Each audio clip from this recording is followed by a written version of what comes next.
સુરેન્દ્રનગર જિલ્લા પુરવઠા વિભાગની વઢવાણ લખતર રોડ પર મોટી કાર્યવાહી, લાખોનો મુદ્દામાલ જપ્ત કરવામાં આવ્યો છે। 46 કટ્ટા શંકાસ્પદ ચોખાનો જથ્થો અને વાહન સીઝ કરાયું। Story report by Minaj Malik, Surendranagar. ગઈકાલે તારીખ 11 માર્ચ 2026ના રોજ માન્ય કલેક્ટર સાહેબ સુરેન્દ્રનગરના માર્ગદર્શન હેઠળ અમારી જિલ્લા પુરવઠા અધિકારી સુરેન્દ્રનગર અને ટીમ સાથે અમુ જ્યારે વઢવાણ લખતર રોડ પર ફેરણી દરમિયાન હતા તે સમયે સાંજના સમયે યોગીરાજ પેટ્રોલિયમ નજીક આકસ્મિક તપાસણી કરતા જમર ગામ પાસે અશોક લેલેન્ડ વાહન જેનો નંબર છે GJ03BW7406 આ વાહનમાં શંકાસ્પદ અનાજનો જથ્થો વહન થતો હોવાનું ધ્યાને આવે। આમ આ વાહનની ત્યાં આગળ રોકી અને તેની તપાસ કરતા વાહનના જે વાહન ચાલક છે રાહુલભાઈ મનુભાઈ સૌધરિયા તેમના દ્વારા સદરનો જથ્થો જે છે એ શેખપર ખાતેથી લઈ અને વિરમગામ ખાતે એપીએમસી ખાતે લઈ જવાતો હોવાનું ધ્યાને આવેલ। તેમની વધુ પૂછપરછ કરતા તેમની પાસે કોઈ પણ જાતની પરવાનગી કે બિલ ધ્યાને આવેલ નહીં તથા તેમની વધુ પૂછપરછ કરતા તેઓ દ્વારા કોઈ પણ પ્રકારનો સંતોષકારક જવાબ જે છે એ અમોને આપેલ નથી। આથી અનઅધિકૃત રીતે હેરફેર થતો હોવાનું માની અને તમામ 46 કટ્ટા ચોખા કે જેના કુલ વજન છે 2311.550 કિલોગ્રામ, જેની કિંમત થાય છે 62,411.85 તથા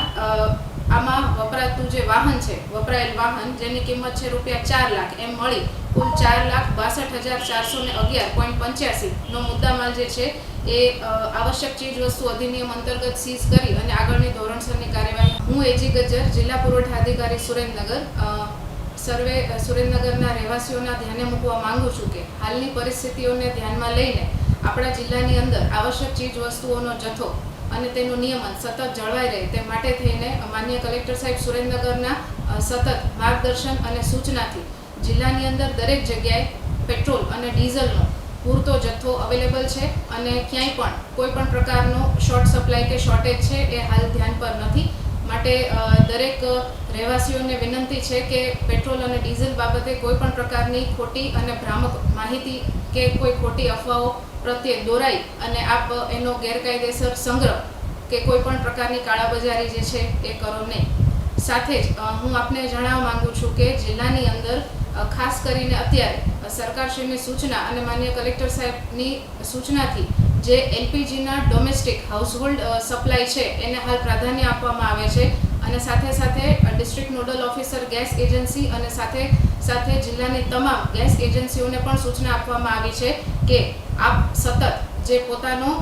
નિયમિત સ્ટોક છે એ જાળવી રાખો અને લોકોને કોઈ પણ પ્રકારની હાલાકી ન પડે એ પ્રમાણે એનું વિતરણ જે છે એ જિલ્લાની અંદર સતત જળવાયેલું રહે। હાલ આપણે